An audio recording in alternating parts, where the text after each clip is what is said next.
can I ask you, what was it like for you to return to Middle Earth? Well, really, we never left. You know, for us, this just goes round and round and round. Patrick and I have been working on this for 6 years now. Really, since 2018 is when we first entered Middle Earth, and we've been there ever since. You know, it's a round the clock job, writing and then prepping and then shooting and then posting and then sending off our creation out into the world. And we're hold on, saying network connection lost. Are we good? Okay, sorry. Yeah, I think we lost for a second. Okay, yeah. So yeah, I'll just back up and say that, you know, for us it's a 24-hour day job of writing and then prepping, then producing, shooting and posting, and then getting the show out into the world. So we've never left Middle Earth, but you know, we're excited to show fans what we've been cooking up. We've put our blood, sweat, and tears, and our heart and soul into this, and we've been very fortunate to be joined along the way by collaborators like Charlotte Brändström, who was with us season 1 and then came back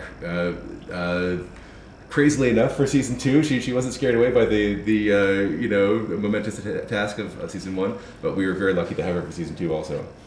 Yeah, well, I'm very honored to be asked back. I mean, I had a lot of fun. I mean, it's an incredible show to work on. And with the crew is just absolutely amazing. I mean, there are so many good technicians, such a good cast. So it's just something that it's just it's a gift, and it's to do this every day. Yeah. And actually to think it's a job. What? Sorry? And to have it as a job, right? To be able to create every day. So. Yeah, I mean, isn't that what they say? Like, if you like what you do, you never work a day in your life. Yeah, absolutely, but it's true. Yeah, very much so. Yeah. Okay, and Charlotte, for you, you went from 2 episodes to 4 episodes this season. Were you there for longer then?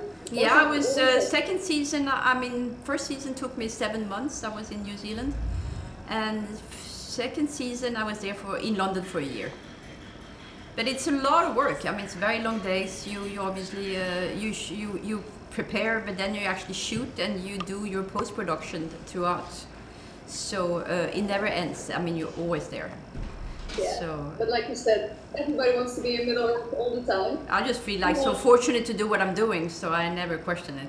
Yeah, we're very, very fortunate. I mean, there's a special feeling in Middle Earth, and the people that it attracts in terms of artists are a special group of people.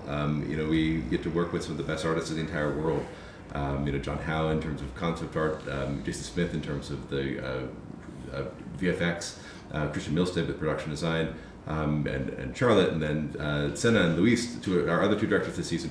You know, we've really worked with some wonderful artists, and the result, I think, speaks for itself, and we're very excited to share it with the world.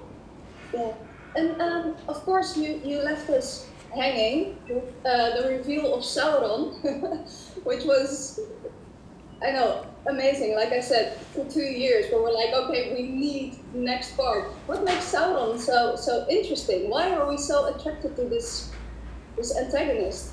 Well, you know, what's interesting is some antagonists see you and they see your weaknesses, and they figure out how to exploit your weaknesses. One of the things that makes Sauron so scary is that he sees you, and he sees what you want to be and what you want to do, and he sees the good that you want to do in the world. And he's able to take your own good desires and manipulate them for his own evil ends. And that's really scary. You know, Celebrimbor this season is taken by Sauron. And Celebrimbor is this, you know, world-class artist who wants to change the world by bringing beautiful things into it. And you know, Sauron has this ambition to make rings. And so really it's a very natural marriage between the two. And watching as Sauron sort of weasels his way in and then starts to manipulate and eventually gaslight Celebrimbor and drive him crazy. It's a descent into madness, and it's a psychological thriller that I think people are going to find really compelling this season.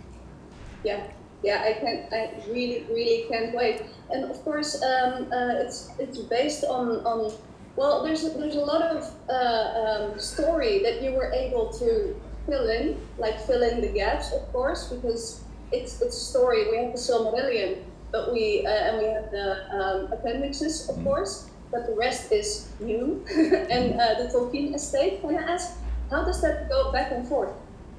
Well, it's a whole process with the estate where we will write a season outline and then send it to the Tolkien estate, and they'll write back some ideas, some thoughts, some questions, some notes. And if there's places where we're going too far outside of Legendarium, they'll talk to us about that. We also work with Tolkien experts that we have with us really the whole time, and that they will sort of give us either a yellow card or a red card if we're going too far outside of the lines, and some things we've agreed from the beginning you would need to do, such as changing the timeline around. The Second Age lasts for multiple thousands of years, but to tell one story with human characters that aren't dying off every couple episodes, we needed to compress some of the major events of the Second Age into one time. So those kind of things we have agreed beforehand that we would do. But then the other ones you do on a case-by-case basis. We're always trying to adapt in as Tolkienian a way as possible. So if it's not something that was in the Legendarium, we say, is this something that feels like it could be in the Legendarium? And we kind of go from there. But Charlotte, anything that kind of comes to mind with you in terms of adapting?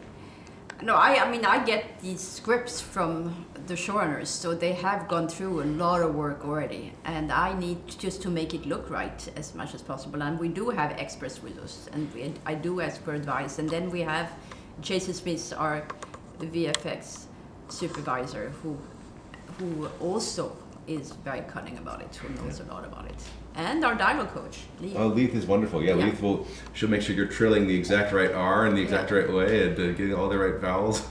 Yeah, and who knows all the dialects, and she writes the Elvish and the Black speech, and we try to make sure that it all makes sense. Mm-hmm. And she's also an important part of it. So there are a lot of very important parts